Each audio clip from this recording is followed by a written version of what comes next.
नमस्कार. आज आपण एका महत्वाच्या टॉपिकवर डिस्कस करणार आहोत. बऱ्याच वेळा पॅरेंट्स माझ्याकडे येतात आणि विचारतात की सर, एक चांगला क्लास शोधायचं कसं आम्ही? ओके, एक चांगल्या क्लासमध्ये अशा कोणकोणत्या गोष्टी पाहिल्या पाहिजेत की ज्यामुळे आम्हाला तो क्लास खरंच चांगला आहे हे समजायला हेल्प होईल. नक्कीच त्यानिमित्ताने हा व्हिडिओ बनवत आहे. मी तुम्हाला काही महत्वाचे 5 पॉइंट्स देणार आहे. ते जर का तुम्ही 5 पॉइंट पाहू शकलात, नक्कीच तुम्हाला एक चांगला क्लास शोधायला हेल्प होईल.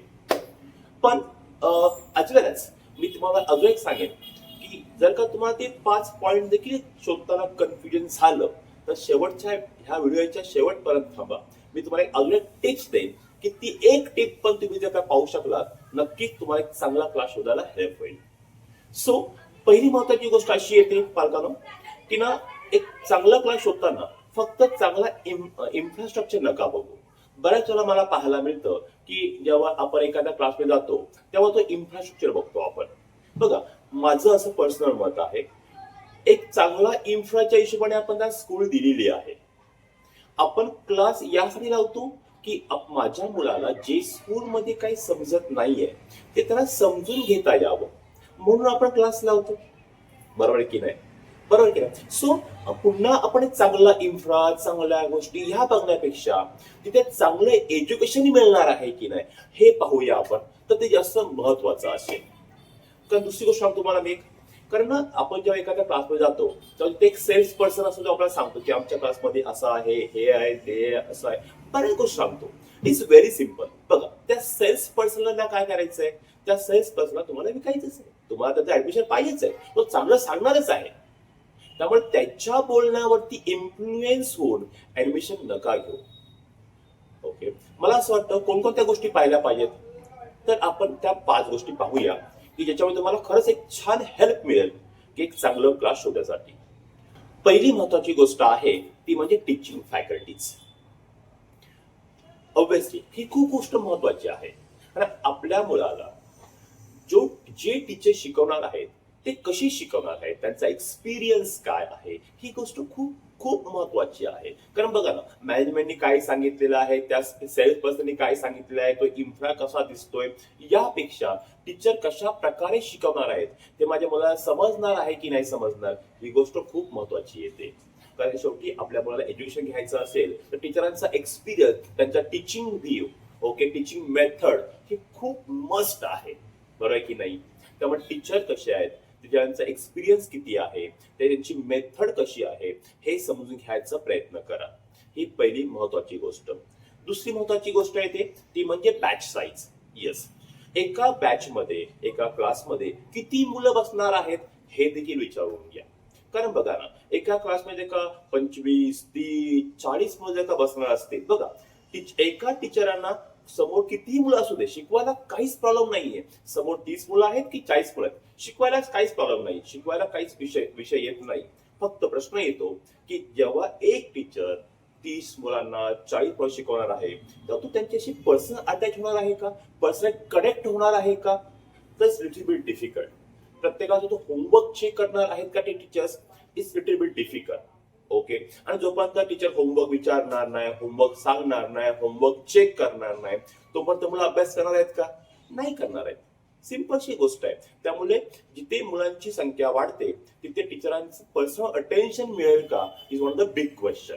तर माझं असं सजेशन राहील की अशा ठिकाणी आपण ऍडमिशन घेतलं पाहिजे की ते मॅक्झिमम 20 स्टुडंट्स आहेत, तो max to max 20 to 25 is enough. जिथे स्मॉल साईजची बॅच आहे तिथे ऍडमिशन घेतलं पाहिजे, असं माझं पर्सनल मत आहे. ओके, आणि तुम्ही याच्याबद्दल स्वतःचा विचार करू शकता. तिसरी महत्वाची गोष्ट येते ती म्हणजे ज्या क्लासमध्ये आपण ऍडमिशन घेणार आहोत तिथे रेग्युलर टेस्ट होणार आहेत की नाहीये. टेस्ट खूप महत्वाची गोष्ट आहे. बघा ना, टीचरने शिकवलं, मुलं म्हणतात मला समजलं.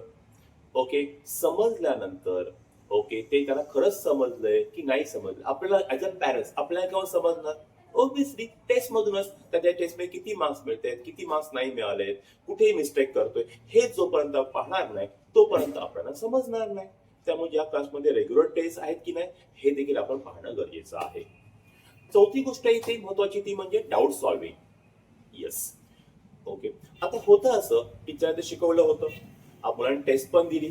आता मुलांना समजलंय की मला हा टॉपिक खरंच येतंय की नाही येतंय. त्यानंतर जेव्हा डाऊट्स येत आहेत ते डाऊट्स सॉल्व्ह होत आहेत की नाही हे देखील पाहणं गरजेचं आहे. आणि महत्वाची गोष्ट सांगतो, ओके, अशा ठिकाणी विचार करा की बघा, डाऊट सॉल्व्ह करणारे टीचर कोण असावेत? ज्या टीचरांनी त्याला शिकवलंय त्याच टीचरांनी डाऊट सॉल्व्ह केले पाहिजेत. ही एक गोष्ट आवर्जून बघा. कारण बऱ्याचशा क्लासमध्ये शिकवणारे टीचर वेगळे असतात आणि डाऊट सॉल्व्ह करणारे टीचर वेगळे असतात.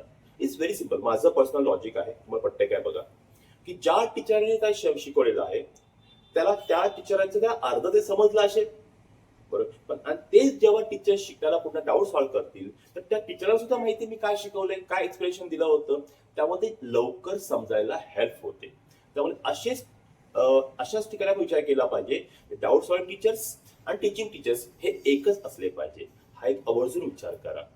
आणि चौथा महत्वाची गोष्ट आहे ती म्हणजे ज्या क्लासमध्ये आपण ऍडमिशन घेतोय त्या क्लासमध्ये एक मोटिवेशनल सेमिनार होत आहेत की नाही होत आहेत.